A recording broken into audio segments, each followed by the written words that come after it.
প্রাচীন যানবাহনের পরিচয়। আগে মানুষ কেমন করে এক জায়গা থেকে অন্য জায়গায় যেত? রথ যুদ্ধ বা রাজাদের চলাচলের জন্য ব্যবহৃত হতো। কাঠের তৈরি ঘোড়ায় টানা হতো। এলিফ্যান্ট রাইড বন ও যুদ্ধক্ষেত্রে পরিবহনের জন্য রাজারা শোভাযাত্রায় হাতির পিঠে বসতেন।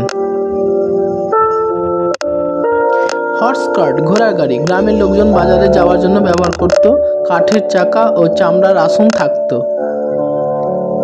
ভেলা রাফট নদী পার হওয়া বা মাছ ধরার জন্য ব্যবহৃত, বাঁশ বা কাঠ দিয়ে তৈরি।